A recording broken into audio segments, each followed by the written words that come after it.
Zinoto definitely has some experience against Sheiks back in the day in Smash 4 between Nam and Blade. You know little Sheiks back in the Smash 4 day. I feel like what I'm about to say might be really stupid, and I'm not like the big character matchup type guy, but in my opinion, I feel like Sheik is just like a worse Greninja, in a sense. She can be, but the problem is she does have a little bit more reliable of a projectile tool, and her aerial drift is a lot better. So those are two things that definitely differentiate her from Greninja.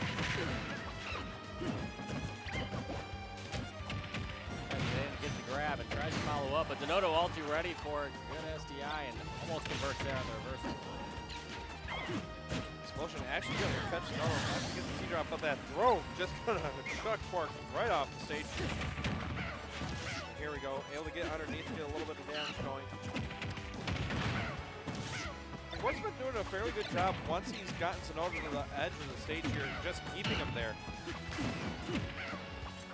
I mean, that nair that she has just lasts so long. It's such a nice option to cover jumps or neutral get-ups at the ledge. We'll look at that damage deck, but not going to find it, so Quark going to live here.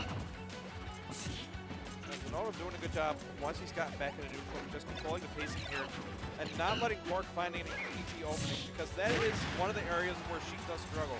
Because while that up smash probably would have killed if it was Greninja, with Sheik, unfortunately, that second hit isn't as strong. Try to use banana. Good ledge guard. Bouncing fish actually going to connect, but good tech by Zinoto, going to keep safe. And the F smash to be able to counteract that option from Zinoto, going to be able to work on the board here. Oh. There we go, able to get down with the press down there, but unfortunately, jump called out by Zinoto. This gives Zinoto a comfortable lead right now to work with. There we are, essentially lapping his opponent. Here goes Quark, percentage just keeps adding up. Zinoto pounding it. 69% off with that one opening. Yep.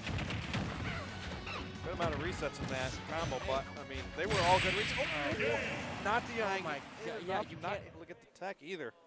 That is just, the game awareness and the situational awareness that Zinoto shows just absolutely shows why he is so good at this. To think for a second that Zinoto was the one at disadvantage there, for him to come back and just laugh in your face and finish the game, and that's what he does.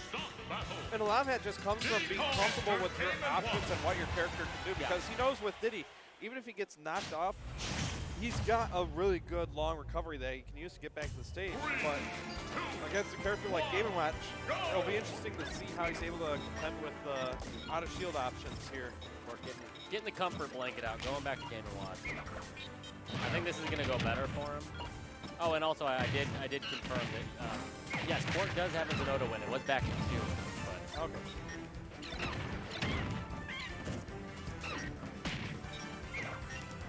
These up Bs are definitely going to be difficult for Zinoto to deal with, because it's just such a good, quick option that gets you out of trouble.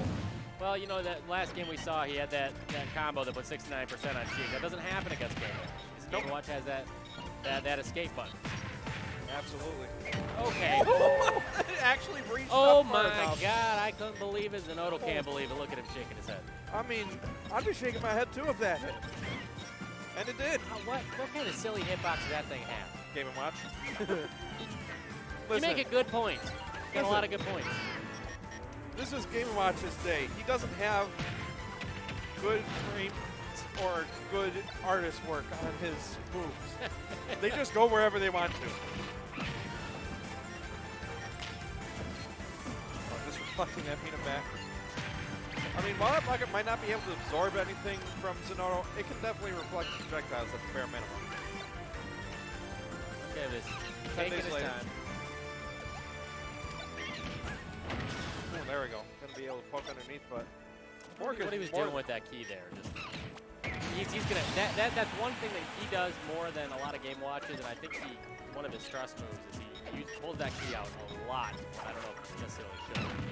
Yeah, I mean, sometimes you just have to get as close as you can to the ground before using a move like that, because if you use it from high up, when your opponent's waiting for it, they're going to have all the time in the world to react to it.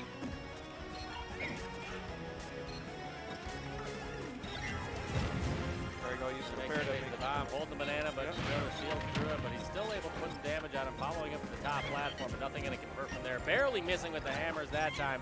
Zinoto's trying to create some space, use the banana to get in. Yeah. And that time the key finally getting some use, getting some damage on the monkey. Yeah, I mean, it's really come down to who can get the other player on top of those platforms, because both Diddy and Game Watch have good sharking tools underneath those platforms, but it's just a challenge of getting your opponent up there in the first place. Tries to catch that monkey foot, but there's a lot of horizontal movement. Barely air dodging through that up strong. Holy cow. That's one thing we haven't seen this game up until recently is those patented Game & Watch throw out the up smash. But we're starting to see it more and more. Yeah, I mean, if those monkey flips are going to keep coming out, it's only a matter of time before one of those up strongs connects. Oh, unfortunately, going to get the sour spot that sent you flying off to the side, so Zinoto got to get out of that free. Not going to be able to make it back. Man. Well fought by Quark. He had a good lead start, but Zinoto just too strong. Yeah, I mean, once he got rolling, there wasn't really much Quark could do to get back down because, I mean, he tried using